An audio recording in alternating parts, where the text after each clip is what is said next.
Hello everyone. ना वो video अचानक से स्टॉप हो गया था, इसलिए इस वीडियो में हम उस क्वेश्चन को कंटिन्यू करते हैं। That is amino acid act as acid as well as a base, कि वो एसिड की तरह भी एक्ट करता है और बेस की तरह भी एक्ट करता है। तो आप लोग पेज नंबर 34 निकाल लीजिए इस चैप्टर का 9.4.1 में amino acid. Another most important biomolecules are protein that consist of one or more long chain of amino acid residue. Amino acids are composed of carbon, hydrogen, oxygen, nitrogen atom. However, other atoms are also found to be their side chain. Look at the figure. An amino acid consists of an amino group NH2 and a carboxyl group functional group COOH along with side chain are specific to each amino acids. बोला क्या है? बोला है कि most important biomolecules जो हैं protein होते हैं जिनमें एक से ज़्यादा long chain of amino acid residue होता है ना। वो बनते ही हैं अमीनो एसिड्स के लॉन्ग चेन से ना। अमीनो एसिड्स में कंपोज क्या करेंगे? कार्बन रहेगा उसमें, हाइड्रोजन, ऑक्सीजन, नाइट्रोजन एटम, इतनी सारी चीज़ें it will be composed of. ना however other atom are also found in their side chain. उनके साइड चेन में अदर भी मिलते हैं, अदर एटम्स भी मिलते हैं। अगर फिगर 9.20 को देखें तो हमें यहाँ पता चल रहा है साफ साफ, लेकिन उसमें से एक निश्चित रहता है कि एक होगा अमीन ग्रुप, दूसरा होगा हमारा functional group COOH carboxylic group acid का ग्रुप, एंड दूसरा है अलग with side chain R specific to each amino acid. या सो हमें यहाँ पे दिख रहा है कि एक साइड पे हमें अमीनो ग्रुप, दूसरे साइड पे carboxylic group COOH group, and ये दोनों तो कॉमन है, ये तो मुझे हर अमीनो एसिड में मिल जाएगा। एक चीज़ जो स्पेसिफिक है यानी जिसके वजह से अमीनो एसिड का नाम चेंज होता है, दैट इज़ आर ग्रुप। एक हमें आर ग्रुप भी मिलेगा, और ये जो आर ग्रुप है ना, ये आर ग्रुप चेंज करता है, और जैसे जैसे ये चेंज करेगा वैसे वैसे अमीनो एसिड का नाम भी चेंज हो जाएगा, बिकॉज ये स्पेसिफिक है। The R group represents the side chain of the amino acid, which can be simple as a hydrogen atom. So ये R group क्या रिप्रेजेंट करता है? Side chain of the amino acid को represent करता है, जो बहुत सिंपल हो सकता है, H के जैसा, हाइड्रोजन एटम के जैसा, या मिथाइल ग्रुप के जैसा, या कॉम्प्लेक्स स्ट्रक्चर, यानी कि ये कुछ भी हो सकता है। It can B H, it can B CH3, it can B 2CH3, मतलब वो कुछ भी हो सकता है। एंड जो भी वो होगा उसके अकॉर्डिंग हमारा अमीनो एसिड नोमिनेट हो जाएगा, मीन्स उसके अकॉर्डिंग अमीनो एसिड का नामकरण हो जाएगा। जैसे हम देख सकते हैं कुछ एग्जांपल कि अगर वो H है, इफ़ इट इज़ H तो उसको हम बोलेंगे क्या? ग्लाइसिन। उस अमीनो एसिड को हम क्या बोलेंगे? ग्लाइसिन। अगर वो CH3 है तो उस अमीनो एसिड को बोलेंगे एलेनिन। अगर वो CH2 है then amino acid will be proline. अगर CH3 है तो वेलिन। अगर CH2CH एंड देन CH3 है तो ल्यूसीन।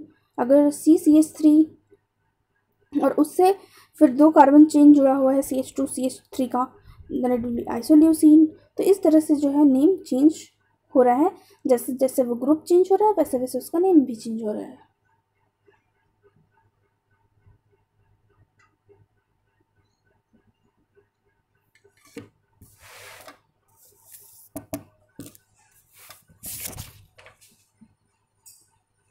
और बहुत सारे नेम हैं, फेनाइलएडेनिन है, ट्रायोसिन है, ट्रिप्टोफैन है, थ्रियोनिन है, सिस्टीन है, एस्परजीन है, ग्लूटामीन है, lysine, histidine and many more aspartate, arginine, glutamate. और सब जो है वेरी कर रहा है ओनली एक ही चीज़ से, that is the are.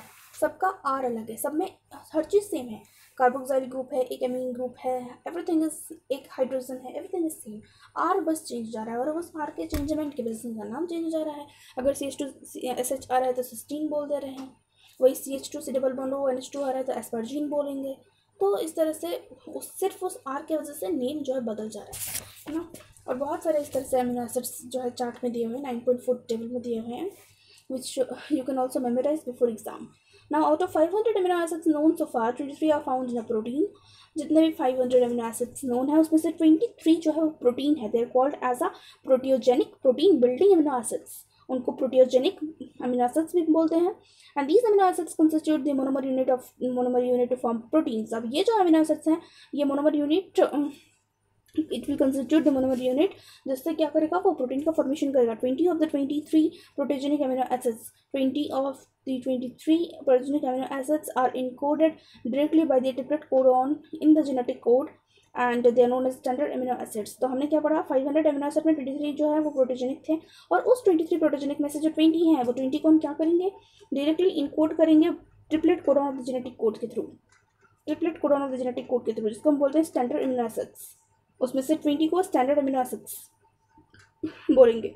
Carefully list standard amino acids in several categories. Standard amino acids are distinguished from other amino acids. They are modified after synthesis of protein or other amino acids which are present in a living organism but are not found in protein.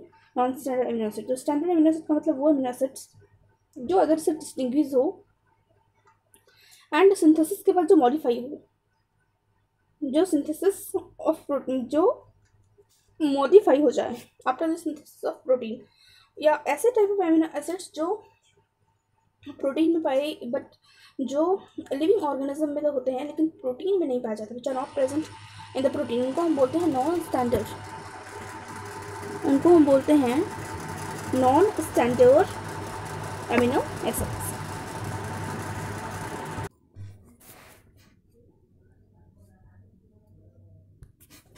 Let's discuss. ठीक है, कैसे very कर रहे हैं मैं structure draw करके दिखा देती हूँ. मैं स्ट्रक्चर ड्रॉ करके अच्छे से एक्सप्लेन कर देती हूँ कि अगर आर ग्रुप चेंज होता है तो कैसे अमीनो एसिड का नेम चेंज हो जाता है. ये है कार्बन. यहाँ से एक कंफर्म है हमारा कि एक जुड़ेगा हाइड्रोजन ही, एक जुड़ेगा NH3 और एक जुड़ेगा हमारा carboxyl group, carboxylic acid functional group. तो ये हमारा कांस्टेंट रहेगा सब में ही. लेकिन जहाँ पर आर होगा, ये हमारा आर ग्रुप है, ये आर ग्रुप हमारा क्या हो जाता है, चेंज होता है. ये चेंज होगा तो इसके अकॉर्डिंग ही जो नाम है वो चेंज होता चला जाएगा क्योंकि ये स्पेसिफिक इन नेचर होता है.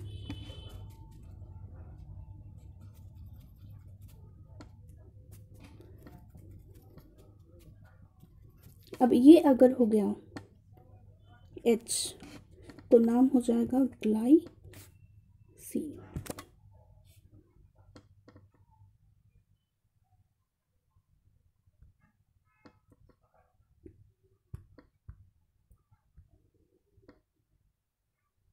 वही इसको हम चेंज करते हैं. चेंज करने के बाद में अगर ये हो गया CH3,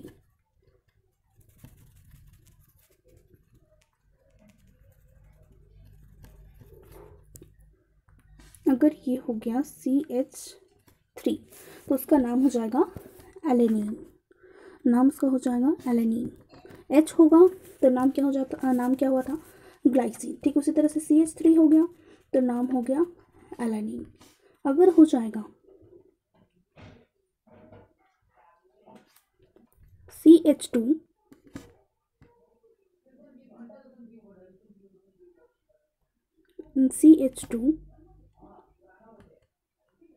and CH2 इस तरह से, तो ये हो जाएगा प्रोलीन. क्या हो जाएगा ये, प्रोलीन. उसी तरह से अगर ये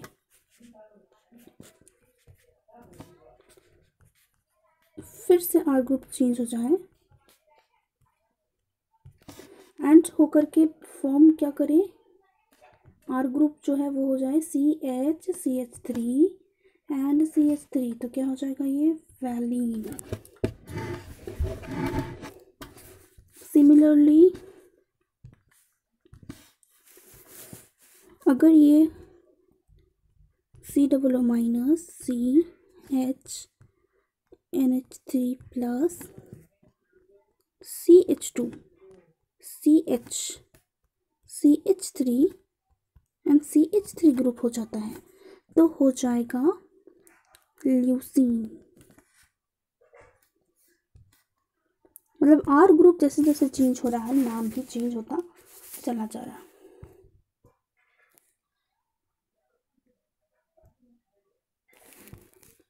Now we will discuss the next amino acid structure. वही NH3 ग्रुप है, वही COO माइनस ग्रुप है, H भी है, बट जो R ग्रुप है वो क्या है, HCH3 CH2 CH3. क्या हो गया ये, isoleucine. Now moving to the next one, that is methionine.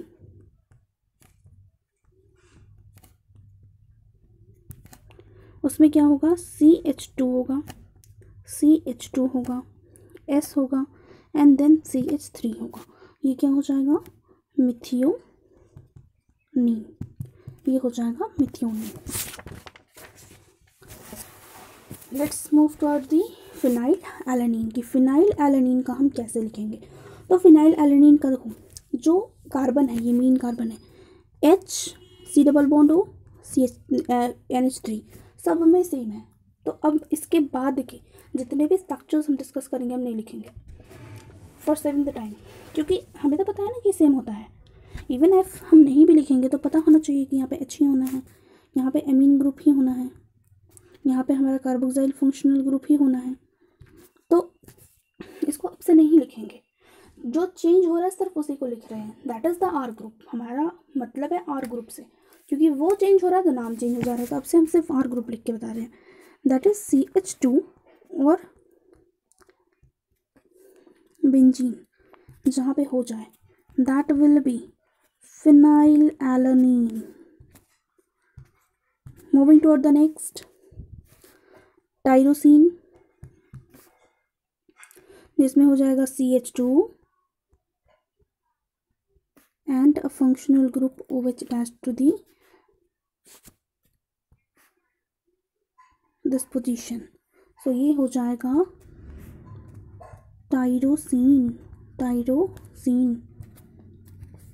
Moving toward the next, and that is tryptophan. इसमें फंक्शनल ग्रुप क्या होता है, इसमें सॉरी इसमें आर ग्रुप क्या होता है, इसमें आर ग्रुप होता है CH2 C double bond CH here NH and then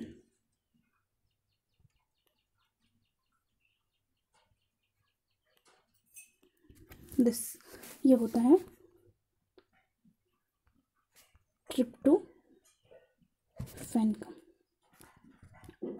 moving toward the next, that is serine. ये तीन ग्रुप नहीं लिखते हैं, ये तो सेम ही होना है, CH2OH, दैट इज सेरीन। अगर आर ग्रुप CH2OH है तो वो हो जाएगा, वो अमीनो एसिड्स क्या हो जाएगा, सेरीन। अगर आपका आर ग्रुप है CH2OH तो वो हो जाएगा सेरीन। अगर R group COH H and CH3 है, यानी अगर है are group COH H CH3 तो फिर वो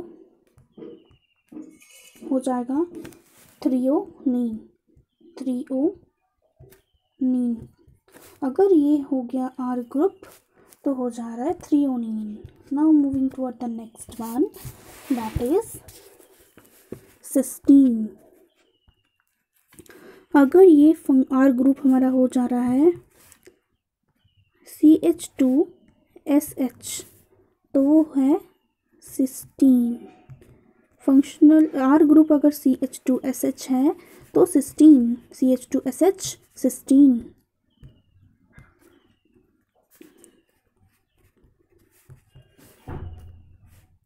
CH2 NH2 double bond O, CH2 NH2 double bond. अगर CH2 NH2 double bond R group है so it will be asparagine, asparagine. Moving toward the next, if the R group is CH2 C double bond O NH2 CH2 C double bond O NH2 R group, then amino acid will be glutamine, it will be glutamine. The next one is CH2 NH3, the fourth set of CH2 and NH3. This group if attached to this one, then it will be lysine, Now moving for the next, histidine. Histidine. It will have R group as CH2, CNH.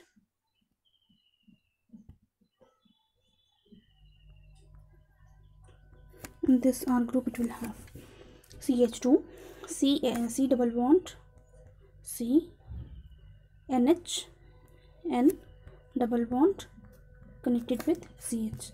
So this group, then it will be histidine.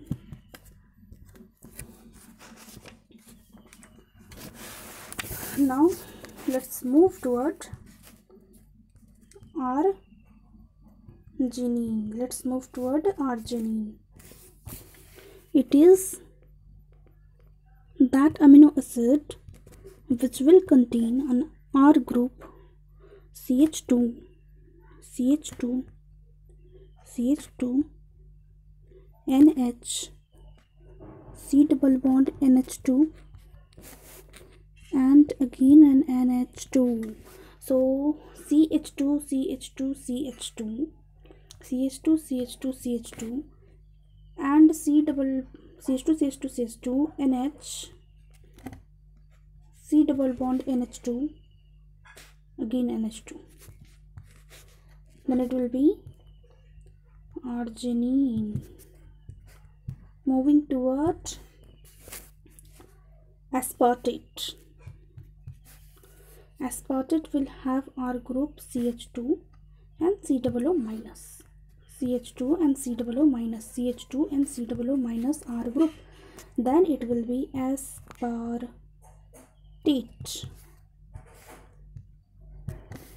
And the last one having the functional group CH2, CH2, COO minus. It is glutamate. So if it is CH2 and COO minus, CH2 and COO minus, then it is aspartate. And if it is CH2 again CH2 and then COO minus, then it is glutamate. इसका मतलब है कि aspartate अगर CH2 और ये सिर्फ रहा तो एस्पार्टेट, और अगर एक और CH2 ऐड हो जाए, CH2 एंड COO माइनस, तो ग्लूटामेट. नाउ सारे के सारे अमीनो एसिड किस तरह से ग्रुप बदल रहे हैं R, एंड उसका नेम किस तरह से चेंज हो रहा है, we have clearly discussed by drawing the diagram. Now moving toward the next question, and that is, I think, the last question. Describe the protein in terms of level of organization, primary, secondary, tertiary and quaternary structures. Okay. So very first we have to know what is protein. Protein are physically and functionally complex macromolecule performing multiple roles. ये एक ऐसा macromolecule है जो physically functionally काफ़ी complex है और अपना multiple role play करता है. All the 20 amino acids not occur in equal amount in all the proteins. अब हमें पता है प्रोटीन किससे बनता है, अमीनो एसिड से, लेकिन ज़रूरी नहीं है कि 20 अमीनो एसिड्स इक्वल अमाउंट में हर प्रोटीन में पाया जाएगा. यानी 20 अमीनो एसिड्स इक्वल अमाउंट में प्रोटीन में पाया जाए, it is not necessary. The amino acid composition of the protein is variable. यानी अमीनो एसिड से तो बनता है, लेकिन प्रोटीन टू प्रोटीन उसका जो अमीनो एसिड का अमाउंट है, अमीनो एसिड का जो कंपोजिशन है वो वेरी करता है. The amino acid compositions of protein is variable. Yeah, it vary. Now some of the amino acid may be present only once or absent from particular protein, while some of the amino acid may be repeated many times. ऐसा भी हो सकता है कि कोई amino acid, कोई एक protein है हमारे पास, उस प्रोटीन में एक ही तरह का amino acid multiple times repeated है. ऐसा भी हो सकता है कि कोई तरह का प्रोटीन हमारे पास है, उसमें किसी पर्टिकुलर टाइप का amino acid है ही नहीं, absent है. किसी में वो absent भी हो सकता है, और किसी में अगर present है तो twice thrice बहुत बार रिपीट या यूनिट्स में भी present हो सकता है. So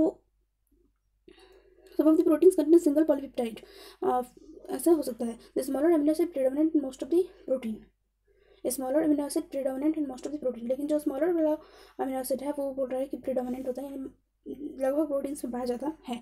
some of the proteins also contain single polypeptide chain but many proteins are multi subunit. कुछ प्रोटीन्स में सिंगल पॉलीपेप्टाइड चेन्स भी होते हैं, कुछ में मल्टी भी होते हैं।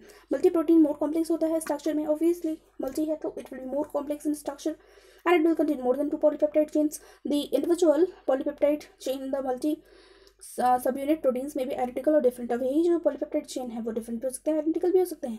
subunits individual peptide chain, subunits यहाँ पे रेफर किया गया है individual peptide chain को, जो कि identical भी हो सकते हैं, different भी हो सकते हैं। तो if it is identical, the protein is known as oligomeric protein and the repeating subunit or individual polypeptide chain is called protomer. Haemoglobin has 4 polypeptide chain, 2 identical alpha and 2 identical beta. उसमें से एक example है हमारे haemoglobin का, जिसमें 4 polypeptide chain होते हैं, जिसमें से 2 अल्फा होता है, 2 बीटा होता है। It can be considered as a tetramer of 4 subunits और dimer of alpha beta protomer. तो इसको हम लोग टेट्रामर ऑफ 4 सब यूनिट्स भी बोल सकते हैं, because it has 4 polypeptide chain and as out of that 4 polypeptide chain 2 alpha 2 beta, मतलब 2 सिमिलर एंड इधर 2 सिमिलर, तो इस वजह से उसको हम लोग alpha beta protomer, dimer of alpha beta protomer भी बोल सकते हैं, या तो फिर हम उसको बोल सकते हैं टेट्रामर ऑफ 4 सब यूनिट्स भी। If the 2 polypeptide are link covalently by the disulfide bond such as the insulin, जैसे कि इंसुलिन की अगर हम बात करें तो वहाँ पे पॉलीपेप्टाइड कैसे लिंक होते हैं एक दूसरे से, डाइसल्फाइड बॉन्ड के थ्रू लिंक होते हैं। इंसुलिन हमने बहुत अच्छे से पढ़ा हुआ है क्लास 12 में। सो वहाँ पे क्या होता है कि डाइसल्फाइड बॉन्ड से जुड़ा होता है polypeptide chains, so they are generally called as chains and not subunits. तो उनको चेन बोलते हैं, सब यूनिट्स नहीं, एग्जैक्टली। और वो किससे जुड़े होते हैं, डाइसल्फाइड बॉन्ड से जुड़े होते हैं, डाइसल्फाइड बॉन्ड से जुड़े हुए होते हैं। Proteins do not have uniform regular structure, protein can be described in a level of organization primary secondary tertiary continuous structure. So protein का कोई यूनिफॉर्म स्ट्रक्चर, कोई रेगुलर शेप नहीं है, ये प्राइमरी भी हो सकता है, बहुत सारी लेवल ऑफ ऑर्गेनाइजेशन में इसको बांटे गए हैं, it may be primary secondary tertiary और quaternary. Now very first will discuss about primary, then secondary, then tertiary and then quaternary. And primary structures. The amino acid sequence of the protein is unique to all the proteins and define the structure and function of the proteins. The amino acid sequence in the protein is unique to all the proteins and define the structure and function of the proteins. The primary structure of the protein refers to the amino acid sequence of the polypeptide chain and it held together by the covalent peptide bond, which are formed during the process of protein biosynthesis and translations. Post-translational modifications such as the disulfide formation.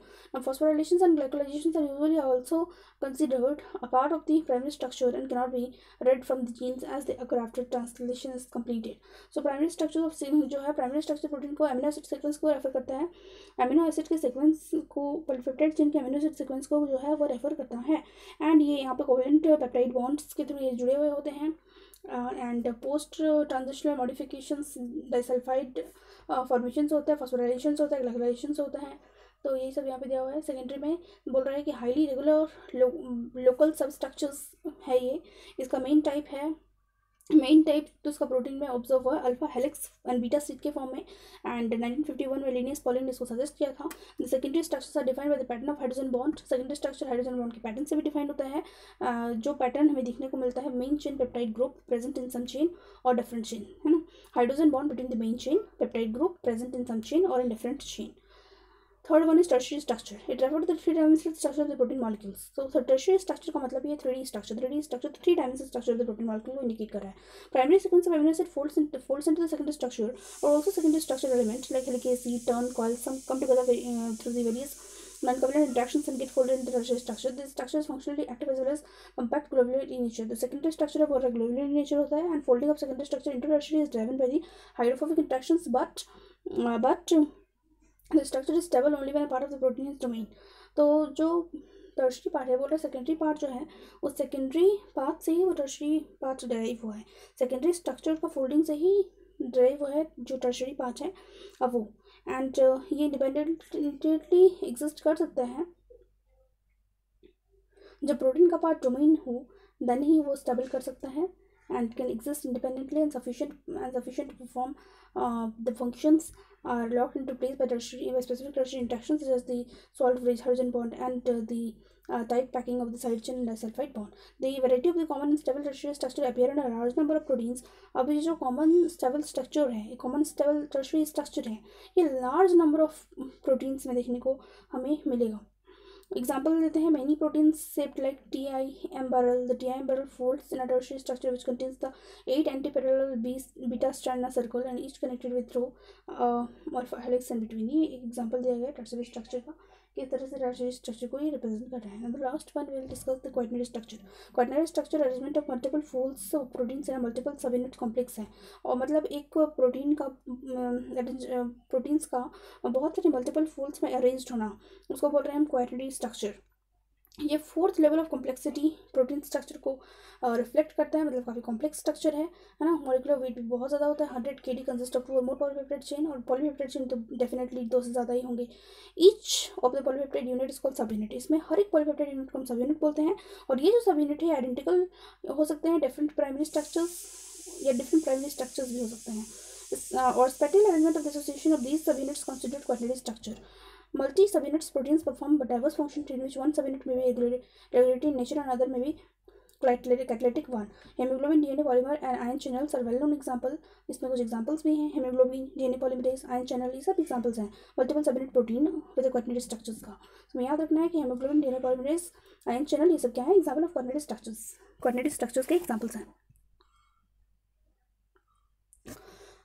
And then we will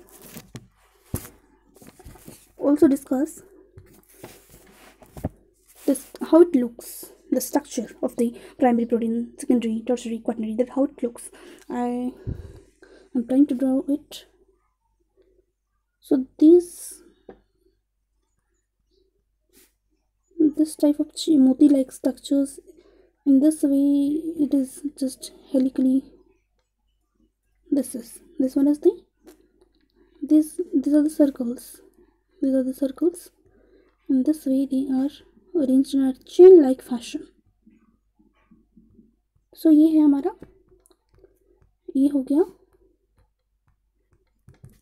गया हमारा primary structure of protein.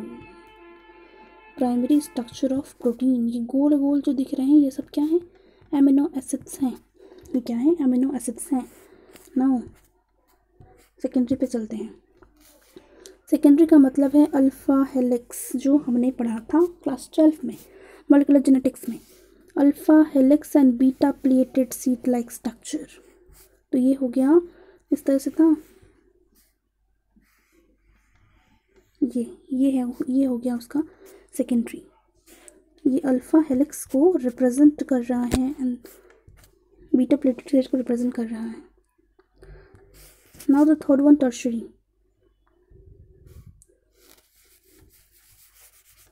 ये है tertiary and quaternary. It is very much complex. It is very much complex quaternary structure.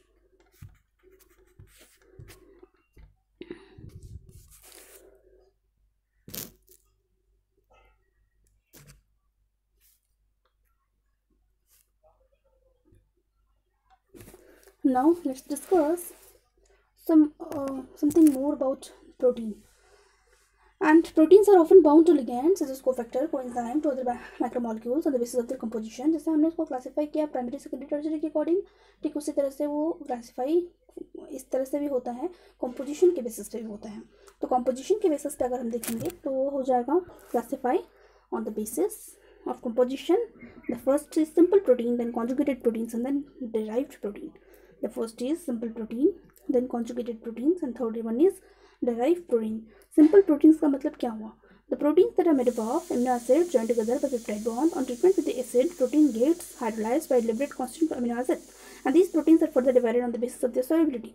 Pancreatic ribosylase A is an example of simple protein, as they yield only amino acid upon hydrolysis.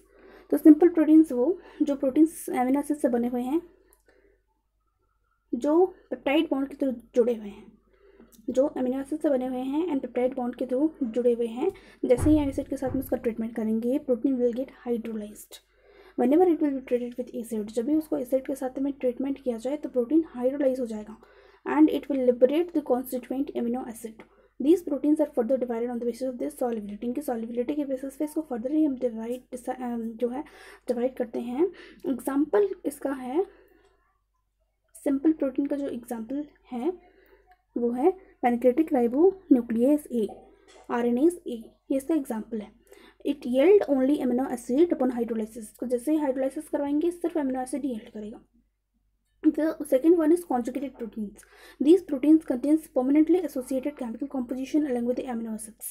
So जो protein है जो सिर्फ amino acid नहीं रखे पर साथ में कुछ केमिकल कॉम्पोजिशंस भी रखे एमिनो एसिड के साथ में, that are conjugated proteins, and that attached composition is prosthetic group. The components or a non-protein substance conjugate with a simple protein is called prosthetic group, and the prosthetic group may be either a metal or a compound. ये prosthetic group metal भी हो सकता है, compound भी हो सकता है। And a protein without its prosthetic group is called as an apoprotein. अगर कोई प्रोटीन है उसमें prosthetic group नहीं है उसको बोलते हैं apoprotein. प्रोटीन मॉलिक्यूल अगर कंबाइन करेगा प्रोस्थेटिक ग्रुप के साथ में तो वो हो जाएगा holo protein. So a protein जिसमें प्रोस्थेटिक ग्रुप नहीं है दैट विल बी एपोप्रोटीन। जो प्रोटीन में प्रोस्थेटिक ग्रुप है that is holo protein. Conjugated proteins further divide होगा सेवरल कैटेगरीज में chemical nature and prosthetic group के केमिकल नेचर के बेसिस पे, जैसे कि हो गया metalloprotein, glycoprotein, phosphoprotein, lipoprotein, nucleoprotein. Enzyme perform their biological activities with the help of a prosthetic group. कोई भी एंजाइम अपना बायोलॉजिकल एक्टिविटीज परफॉर्म करता है प्रोस्थेटिक ग्रुप की हेल्प से ही। Now the last one is derive protein. They are not naturally occurring protein. Derive का मतलब ही हुआ जिसको बनाया जाए, जिसको आर्टिफिशियल बोलते हैं। सो इसीलिए ये नेचुरल नहीं है, ये बिल्कुल भी नेचुरली अकरिंग प्रोटीन नहीं है। इसको हम सिंपल प्रोटीन के हेल्प से ही डेराइव करते हैं actions of heat, enzyme and chemical agents से, यानी हीट का, एंजाइम का एंड केमिकल एजेंट्स का यूज़ करके सिंपल प्रोटीन से ही हम इसको क्या करेंगे, डेराइव करेंगे, and that will be called as derive protein. These are also included artificial produced polypeptides. इसमें artificially produced polypeptides include होंगे, peptones, peptides, proteases as well as example of derived proteins. तो कुछ examples: peptones, peptides, proteases. Peptones, peptides, proteases. These are the examples of derived proteins. So by now we have discussed all the questions of Unit 9. That's all for this video. Thank you everyone.